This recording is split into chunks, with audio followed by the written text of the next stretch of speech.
Lakini mahali pengine Biblia inatuonyesha ya kwamba tunapotoa tunapanda, tunapopokea tunavuna. Kwa hiyo issue ya mbegu ni issue ya utoaji na upokeaji. Ni kanuni ambayo inaongoza uchumi wa ufalme wa mbinguni. Unafanya kazi kupitia vipindi tofauti ambavyo Mungu ameviweka ili mwanadamu apate kuvuna. Nimekwambia, unapoona hauna, maana yake hujapanda. Na kama unataka kuvuna kutoka kwa Mungu kwa vipimo vingi, lazima ujifunze kupanda. Hii ni sheria ambayo haiwezi katoka kama mtu anataka kukua kiuchumi na anataka kumwona Mungu anatembea naye katika eneo la kiuchumi. Ukifikiria kwamba kuna njia tofauti ya sheria hizi, utajichelewesha sana. Kwa hiyo tulikuwa tunazungumzia sheria ya kupanda na kuvuna, na tukiwazungumzia sheria ya kupanda na kuvuna, maana yake tunazungumzia mbegu. Na nilizungumza mbegu sio tu mpaka pesa. Unaweza ukapanda muda wako, unaweza ukapanda wema, unaweza ukapanda ukarimu. Chochote unachotaka ukipate kwa wingi, lazima uanze kukiachilia wewe kwanza. Sasa kwa sababu nilizungumza juu ya mbegu sana, nikaona wazi ni vizuri pia ukajua kwamba ili mbegu yako ipate kustawi, ni lazima ujifunze kuimwagia maji. Ndio maana nimeandika uhitaji wa maji katika mbegu zako ili Mungu akuze.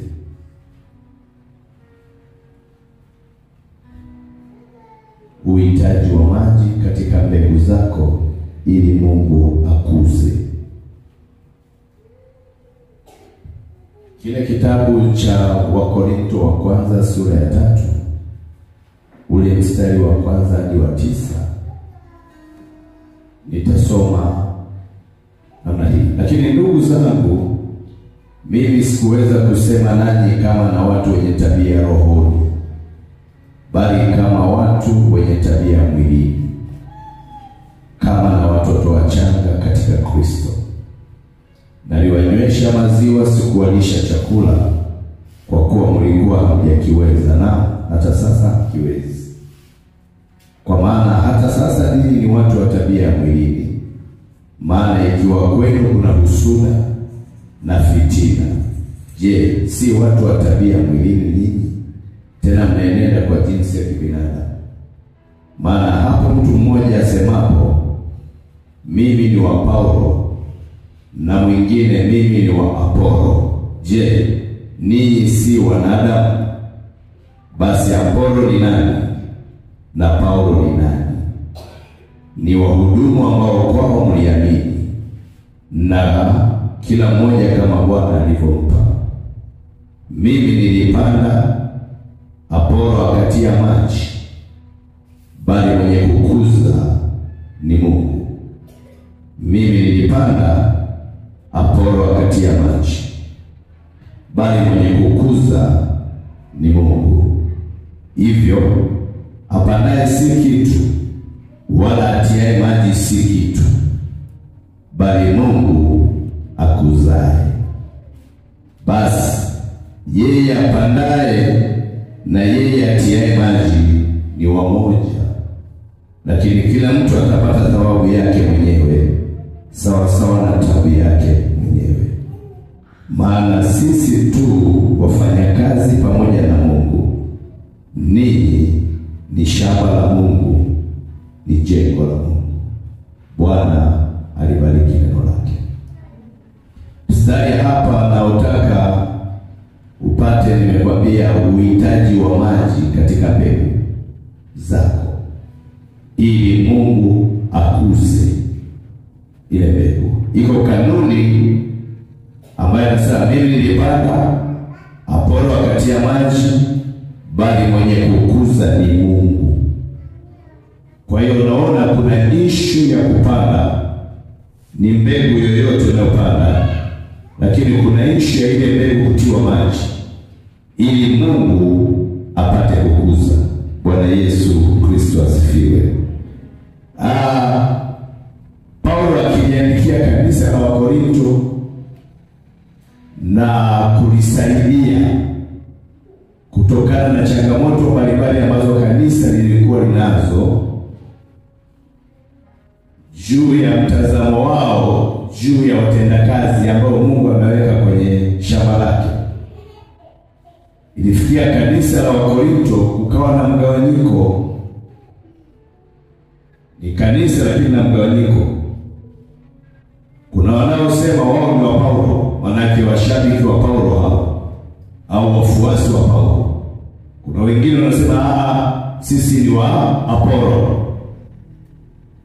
Kwa hiyo kulikuwa kuna hali fulani ambayo Paulo alikuwa anajaribu kulitengeneza kanisa likae sawa, na akilisaidia kanisa litoke kwenye mtazamo huo ambao haukuwa mzuri mbele za Mungu, kutokana na hayo marumbano na kutokana na hayo magrupu ambayo alikuwa naona si vizuri katika eneo zima la kuenenda kwa kanisa ambalo hilo Wakorinto walikuwa wanaenda nao. Lakini lengo kubwa la kuandikia pia ilikuwa ni kutoa mtazamo wao kwa watendakazi hao, kwamba macho yao na mtazamo wao watoe kwa Paulo na watoe kwa Apolo, macho yao waelekeze kwa Mungu. Ndio maana anasema mimi nalipanda, Apolo akatia maji, mwenye kukuza ni Mungu. Unaona kuna watu watatu hapo. Kuna pande tatu, kuna yule anayepanda, alafu kuna yule anayetia maji, alafu kuna Mungu anayekuza. Bwana Yesu Kristo asifiwe. Kuna anayepanda, kuna anayetia maji, alafu kuna Mungu akuzae. Sasa nazungumzia issue ya mbegu. Ni kati ya eneo muhimu sana hili ambalo usipojua unaweza ukaona mbegu zako kila siku ziko mchangani, hakuna kinachoota. Paulo alipanda mbegu ya Injili, Apolo akamwagilia maji, Mungu akasababisha ile mbegu ikue. Paulo alipanda mbegu, maana ile mbegu ipate kukua lazima ipandwe, na ile mbegu lazima imwagiwe maji, alafu ndipo Mungu apate kukuza. Kwa hiyo unaona yale maeneo mawili ya mtu, maeneo ya kupanda ya mtu, eneo la kutia maji mtu, lakini Mungu anaingia kwenye kukuza kile ambacho kimepandwa na kimewekwa maji. Bwana Yesu Kristo asifiwe. Wewe mwenyewe ni shahidi, uwezo ukapanda alafu mvua inyeshe ukategemea kuotwa. Lazima maji yakae sawa sawa ili kusudi ile mbegu ipate nafasi. Sasa Paulo anawaambia anayesababisha ile mbegu ikue wala sio issue ya kutia maji, wala sio issue ya kupanda, ni issue ya Mungu anayefanya kile kitendo. Kwa hiyo mtazamo wao lazima wawajibike kwenye maeneo mawili ya kupanda, alafu kuna mwingine atie maji, alafu Mungu akuze kile ambacho kimepandwa na kikatiwa maji. Na ndio maana nakwambia hao wote wanaofanya hivi wote ni wamoja. Hakuna aliye mkubwa zaidi ya mwingine, hakuna aliye na thamani zaidi ya mwingine. Wote ni watendakazi katika shamba la Mungu, ambaye kila mmoja Mungu amempa nafasi hiyo ya kufanya anachofanya kwa namna anavyofanya. Bwana Yesu Kristo apewe sifa. Bwana Yesu Kristo apewe sifa. Na wajibu wa Mungu ni mkubwa sana. Maana yeye achilie mbegu ipate kuwa inavyokuwa. Wewe unafika tu unapanda mbegu yako, wakati mwingine hujui itakuwaje, wakati mwingine hujui mambo yatakuwaje, lakini Mungu anaifuatilia ile mbegu sio kwamba pale ambapo umepanda inatokeza, inachukua mwili mwingine, inakuwa kama unavyoona. Ndio maana nasema sasa mtazamo wa watu sio kwenye ile hali ya mbegu wala hali ya maji, bali Mungu amefanya kazi kubwa katika kukuza, katika kuifanya izae, katika kuifanya itoe matokeo. Hii ni kanuni ya kiroho kwenye mbegu ya aina yoyote. Inawezekana ni mbegu ya sadaka, inawezekana ni mbegu ya ukarimu, inawezekana ni mbegu ya fungu la 10, inawezekana ni mbegu ya sadaka ya kinabii, inawezekana ni mbegu ya sadaka ya kuwapa watu. Hiyo umepanda. Hatua ya pili inatakiwa ile mbegu itiwe maji ili Mungu apate sababu ya kuikuza ile mbegu. Chapia Bwana Yesu makofi. Yohana anasemaje? Bwana Yesu asifiwe. Bwana Yesu asifiwe. Kwa hiyo kama mbegu itakaa mchangani, umepanda lakini hakuna maji, hiyo mbegu yako haiwezi kuota. Lazima mbegu ifikie hatua ya kuota. Yote itaota kwa namna gani? Kwa namna ambavyo maji yataachiliwa.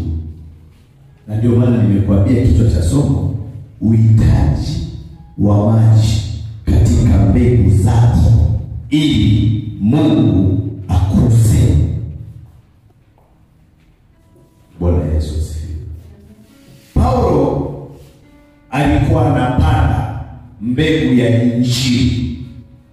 Ndiye aliyekuwa anaenda kuwapatanisha watu na kuambia habari za Yesu, habari za kutoka dhambini, habari za kutoka kwenye giza, habari za kutoka kwenye minyororo ya uovu, ili wapate kupatana na Kristo, wahamishwe kutoka kwenye ufalme wa giza, kwa lugha nyingine waokoke. Kwa hiyo Paulo alikuwa akifika sehemu, anamhubiri mtu, anamwambia habari za Kristo, anamwambia kumwamini Kristo, alafu wanakusanyika pale. Apolo anakuja kwa wale watu walioamini, ndio anaanza kuwakilisha mchakato unaoendelea wa kuwafundisha, wa kuwalea na kuwajenga kiimani. Kwa hiyo Paulo ni apostol, akishamaliza anaenda anakabidhi. Kwa hiyo anachokuja kufanya Apolo ni kuhakikisha hawa watu wanaendelea kufundishwa, 1, 2 wanalelewa kiroho ili wazidi kukua, 3 wanajengwa kiimani. Kwa hiyo unaona ni watendakazi wawili tofauti, wenye wajibu tofauti, lakini wenye lengo moja linalofanana, kwamba hao watu waliokoka lazima walelewe, lazima wafundishwe, lazima ifikie hatua ya kuwajenga kiimani. Ndio ilikuwa kazi ya Apolo. Lakini Paulo anafika, anatandika Injili, watu wanaokoka, watu wanamwamini Yesu. Apolo anakuja kwa ajili ya kuwaimarisha wale watu.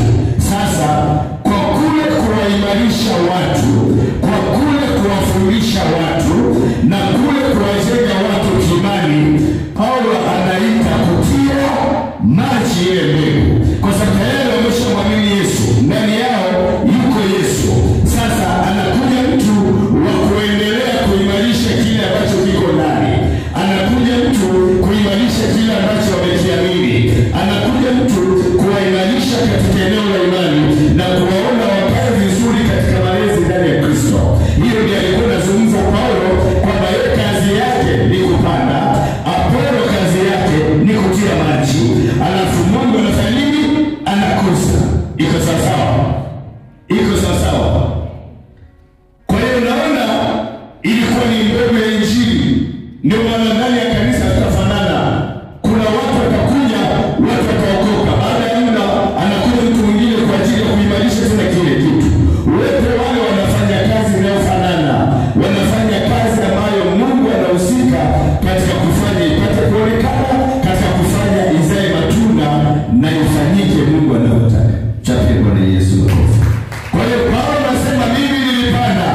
Yesu asifiwe. Haleluya. Kwa hiyo ujumbe mzito kwa Paulo kwa kanisa la Korinto ilikuwa ni kwamba watoe mtazamo wao kwa watu, waweke mtazamo wao kwa Mungu aliye hai. Tuko sawa? Na kama kanisa, hata mwili wa Kristo tutatiri vitu, hakutakuwa na magomvi, hakutakuwa na mashindano, hakutakuwa na hali ya kuvutana kwa mtu kufikiria kila alichonacho ndicho hicho. Kumbe kuna vitu vingine wewe utafanya, kuna mwingine anakuchukua hatua moja na kutoa pale paka pale, mwingine pale paka pale, mpaka mwisho hatua zako zinakamilika. Chapia Bwana Yesu makofi. Hiyo ni huduma ambayo Mungu ameweka kwa watu wake. Kila mmoja na kazi yake, kila mmoja na sehemu yake. Havifanani, lakini vina safari moja. Chapia Bwana Yesu makofi. Nimesemaje Yohana? Utendaji wa kazi za watumishi tofauti, hatufanani, hatulingani, lakini tuna safari moja. Anayekufundisha na kujenga na kulea, uwe na uhakika huyu anamwagilizia mbegu ya imani ndani yako, ili Mungu apate kukuza kila ambacho umekipokea kwa njia ya kumwamini Yesu. Ukikosa hapo, vitu haviko sawa. Amen. Mungu hawezi akakuza kitu ambacho hakipo. Hawezi akakuza mbegu isiyokuwepo. Kwa hiyo lazima mbegu iwepo. Hawezi akakuza mbegu ambayo haijamwagiwa maji. Okay. Mwanzo sura ya 2 ule mstari wa 4 na wa 5. Angalia wakati wa uumbaji. Biblia inasema hivyo ndivyo vizazi vya mbingu na nchi zilizoumbwa siku ile Bwana alipoziumba mbingu na nchi. Hapakuwa na mche kondeni bado, wala mboga ya kondeni haijachipuka bado, kwa maana Bwana Mungu hajainyeshea nchi mvua, wala hapana mtu wa kuilima. Amen. Wala hapana mtu wa kuilima. Wakati Mungu anaumba, Biblia inasema hapakuwa na mche kondeni. Maana yake ni kwamba hapakuwa na mche shambani uliokuwa umetokeza ardhini. Lakini pia inasema habari ya wala hapakuwepo na mmea wa shamba uliokuwa umeota. Alafu anaeleza sababu. Anaeleza sababu kwa sababu Mungu hajanyeshea nini? Hajanyeshea maji. Kwa hiyo unaona katika taratibu wa kiungu anaangalia zile procedure zote. Ili apate kukuza lazima kuwe kuna mbegu. Ili apate kukuza lazima kuwe kuna maji. Sasa mahali ambapo hakuna maji ni mahali ambapo Mungu hana cha kukuza.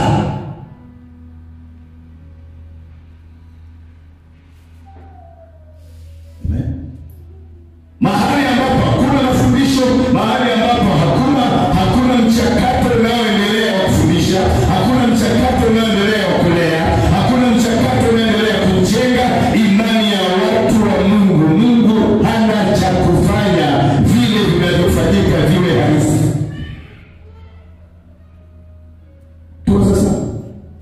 Tuko sasa. Haleluya, haleluya.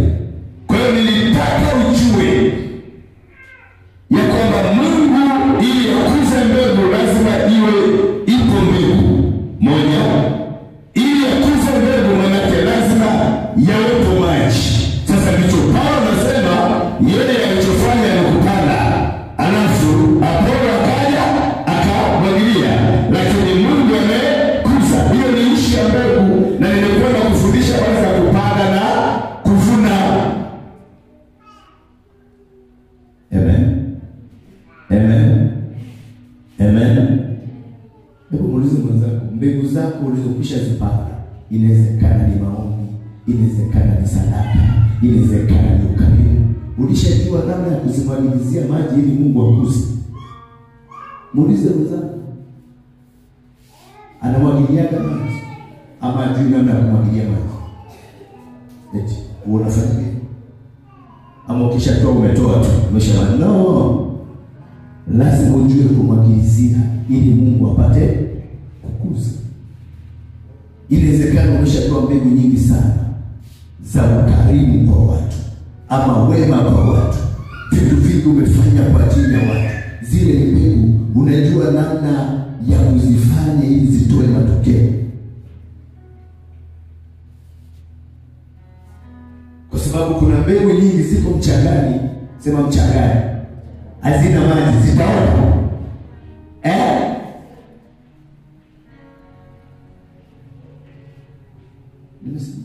Nafundisha vitu vigumu. Ukichukua hizi hata kwa dakika 5 kila siku kwenye maombi yako unamwagilizia ile mbegu. Sisemi kama sasa hebu fungueni pale bomba, baba anachukua maji na mwagilizia mbegu sana. Ayendi. Amen. Isaya 55.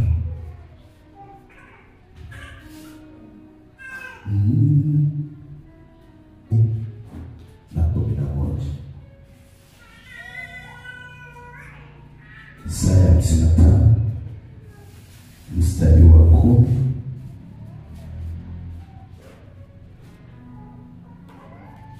na 11. Biblia inasema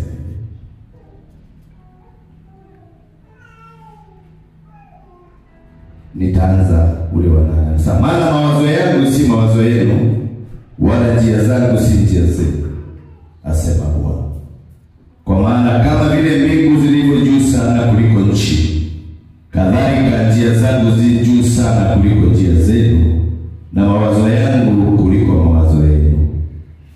Maana kama vile mvua ishukavyo na theluji kutoka mbinguni, wala hairudi huko, bali huinyesha ardhi na kuizalisha na kuichipuza, ikampa mtu apandaye mbegu na mtu alaye chakula, ndivyo litakavyokuwa neno langu litokalo katika kinywa changu. Halitalirudia bure, bali litatimiza mapenzi yangu, nalo litafanikiwa katika mambo yale iliyonituma. Amen. Imeanza kueleza kazi ya mvua inapokuwa inanyesha ndani ya ardhi. Anayesema mvua ile inaponyesha ama yale maji yanapokuja kwenye ardhi yanafanya kazi ya kuizalisha na yanafanya kazi ya kuchipuza ile mimea. Lakini lengo kubwa la kuzalisha na kuchipuza ile mimea, maana yake ili yule mtu ambaye amelima apate chakula, lakini wengine pia wapate mbegu za kupanda. Ndio maana Mungu akitaka kukupa vitu zaidi, lazima akupe mbegu. Akupe vile vitu, anakupa mbegu upande ili upate zaidi. Hakupi kama mkate kula, lakini kuna wengine anaweza akupa kama mkate, lakini kuna watu mkate watapewa, lakini kuna watu ili wazalisha zaidi, Mungu anakupa mbegu. Sasa amefananisha mvua inayotoka juu na kuja chini juu ya mimea tunayolima, na ile kazi ambayo ile mimea inafanya. Alafu anafananisha na neno lake. Anasema ndivyo litakavyokuwa neno langu litokalo katika kinywa changu, halitanirudia bure, bali litatimiza mapenzi yangu, nayo itafanikiwa katika mambo yale niliyolituma.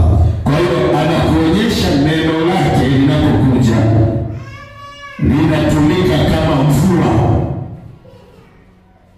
kwenye mbegu ambazo zimepandwa. Amen. Amen. Amen. Amen. Apolo akatia maji, alirudia kule kwenye kile kitu cha Paulo, alafu Mungu akakuza. Kwa nini mara nyingi hatuoni matokeo ya kiuchumi? Tunaweza tukachukua zaka zetu tukazileta hapa, atukuze Mungu, mchungaji anaomba, lakini unatakiwa ufanye hicho kitu wewe pia.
Unasemaje wewe?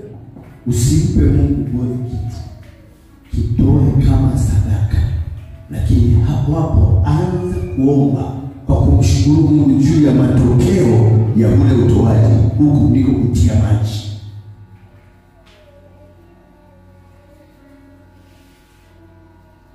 Amen. Amen.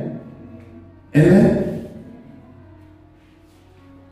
Baba, umesema katika neno lako tuwape watu vitu, nasi tutapewa kwa kipimo cha kusukwasukwa na kujaa vifuani mwetu. Nimeachilia hii sadaka yake kwa mtu wako, nami katika jina la Yesu ninapokea kwa kipimo cha kujaa na kusukwasukwa. Asante Mungu kwa sababu umenipa neema ya kufanya. Asante kwa sababu Mungu ndio unayekuza. Unaposema usitoe vitu ukaacha hapo, huko ni kuweka mbegu mchangani. Mungu anaangalia maji ambayo unanyeshia ile mbegu ili kusudi ipate kutoa matokeo. Tuko sawa? Hii ndio inasababisha watu wengi wanakosa kupata chochote kile wanachofanya. Kwa sababu gani? Kwa sababu wao wenyewe hawajui. Wakishaweka hapo, wanashaondoka wanaenda. Endelea kuimwagilizia ile mbegu. Endelea kuimwagilia ile mbegu. Ni ukarimu Bwana umenisaidia.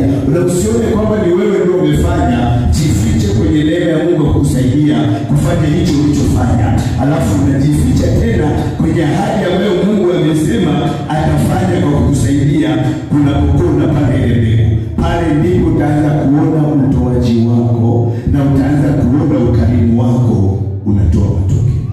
Chapeni Bwana Yesu makofi. Iko sawa? Iko sawa? Iko sawa? Inategemea unataka Mungu afanyie kitu. Ndio maana kuwa usitoe vitu kwa kutupa tu. Toa vitu kwa misingi ya neno. Zaka Biblia imesemaje? Hapa nimefanya ukarimu, Biblia inasemaje? Nimetoa sadaka ya shukrani, Biblia inasemaje? Nimetoa sadaka ya mbegu, Biblia inasemaje? Nimetoa sadaka ya ufalme, nimewekeza kwenye ufalme, Biblia inasemaje? Nimeweka kitu kwa mtumishi, nimekiachilia kwa mtumishi, inaitwa prophetic offering, Biblia inasemaje? Lazima ujue kwa vitu. Kama ujue huo unaniuliza ili upate cha kusimamia kwa ajili ya kunyeshea mbegu ile mvua. Tunazo. Wapeni watu vitu na mtapewa. Kwa kipimo cha kujaa, umeshampa, lazima uchukue nafasi ya kujua matokeo yake ni yapi. Amen. Amen. Usifanye kitu kama kumsaidia Mungu. Mungu yeye sio mtu mpokeaji, Mungu yeye ni mtoaji.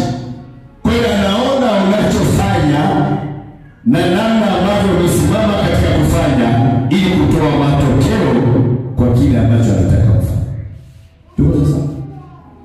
Tuko sawa? Usifanye vitu kwa kuviweka mchangani ama kuvipanda isipokuwa na maji. Muulize mwenzako, ni vingapi havina maji? Ni mbegu ngapi hazina maji? Anajibu. Sasa Mungu anaangalia ni kweli alipanda, lakini hamna mvua. Sasa nitachipuzaje sasa? Yohana unajua hii?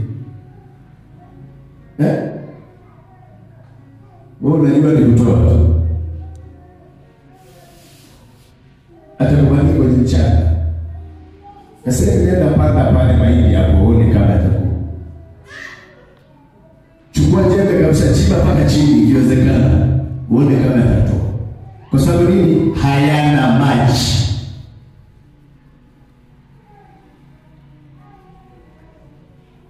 Amen. Wakati mwingine unafanya kitu, unatoa kitu kwa mtumishi, alafu naambia Mungu, ninaomba hii mbegu ipate kuchipuza sehemu fulani. Yaani kila kutoa lazima uwe na ahadi ya Mungu. Ukitaka kuwa safe, ukitaka kuwa salama, kuwa na ahadi ya Mungu. Kwa nini umefanya hicho ulichofanya? Okay, matokeo ya kufanya hicho ikoje?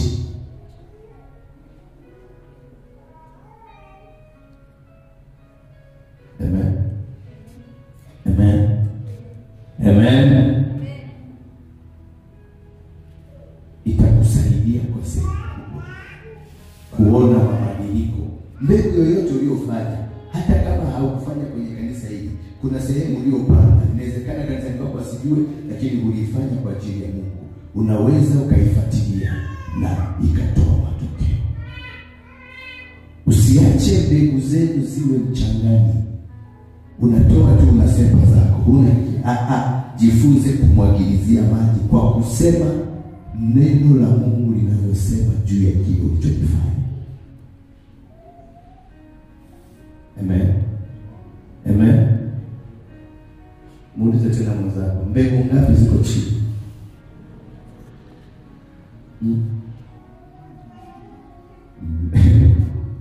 Mwambie ni miaka mingapi zimekatwa machakota. Mimi nashangaa hata simuelewi Mungu. Mungu naye akuelewi. Wewe utaelewa. Kwa sababu wewe mwenyewe unajua kwamba Mungu anakuza pale ambapo kuna maji. Ndio maana anasema Paulo alipanda, Apolo akatia maji. Mwenye kukuza, unaona imeainisha kabisa ni Mungu. Baba yangu wa mbinguni. Unajua mimi kama Mungu. Tena watoto ndio watolee sana sadaka sana.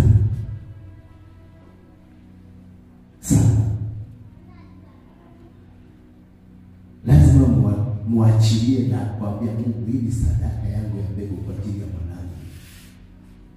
Ninaomba kama ulivyosema utawafundisha watoto wangu. Utawalinda watoto wangu. Ninaomba katika hichi iwe kwako kama ulivyosema katika neno lako. Unatumia nguvu ya, unaona ile speaker? Unaiona? Ile ndio nilianza nao. Nilinunua shilingi 500,000. Nikaambia Mungu, mimi na vitu vingi sana.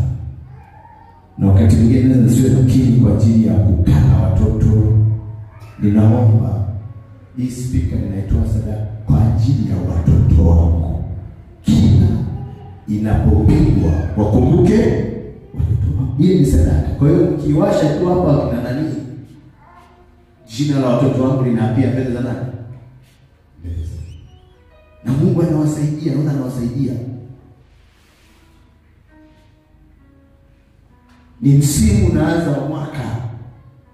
Unaachilia sadaka kwa ajili ya Mungu kulinda watoto na kuwafuatilia watoto wako. Kwa njia ya sadaka, sio tu maneno.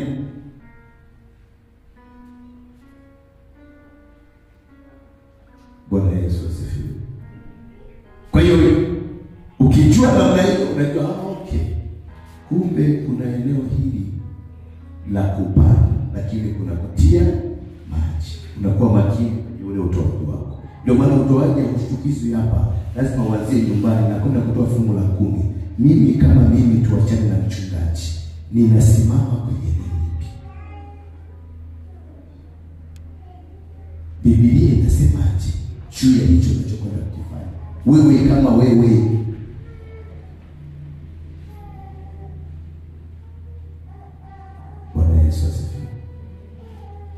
kuna wakati mwingine unaweza ukawa unatoa bado unaweza kumshukuru asante Bwana kwa matokeo ya yale unayokwenda kuyapata. Wewe endelea na yote shaka tu kufanyika.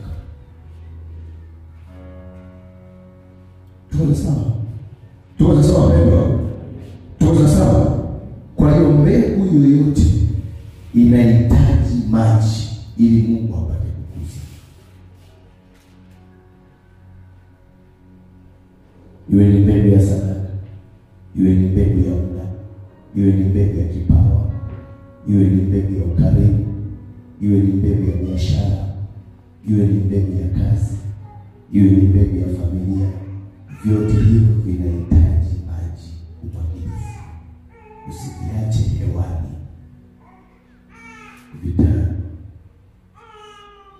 Kugharimu kwa sababu hutaona matokeo. Na wakati mwingine vitakufanya uone labda kama Mungu ni mwongo. Amen. Ni kwa sababu wewe unajua playground yako ya namna ya kunyunyizia maji kwenye kile ambacho unakifanya. Ukiona unasahau, andika tu. Tafuta mstari wa Biblia, andika. Ukiamka asubuhi, ukiamka usiku, unakumbushia. juu ya kile Mungu amenisaidia. Nimemsaidia yule mama. Yule mama yule dada kama kasingekuwa ni sadaka, hali ingekuwa ni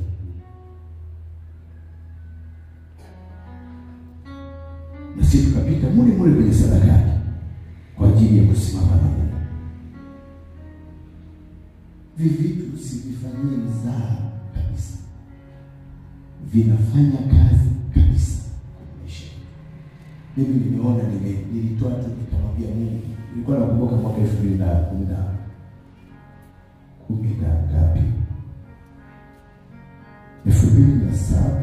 ngapi? 2007 nimekaa kule kijijini Kanekele, nikachoka, familia iko hapa. Nikaambia hii ni sadaka ya mbegu, nahitaji kuhama kuirudia familia tena. Kumbuka nilitoa ni Dar es Salaam, nikatoa ilikuwa shilingi 30,000, nikaziwa kwenye basha, nikamwambia nimerudi nikiwa niko likizo, nimerudi teketa kidogo juu ya mwisho wa familia, lakini nitumia sadaka ya mbegu. Nikajua hapa nakwenda kuama kwa njia sadaka.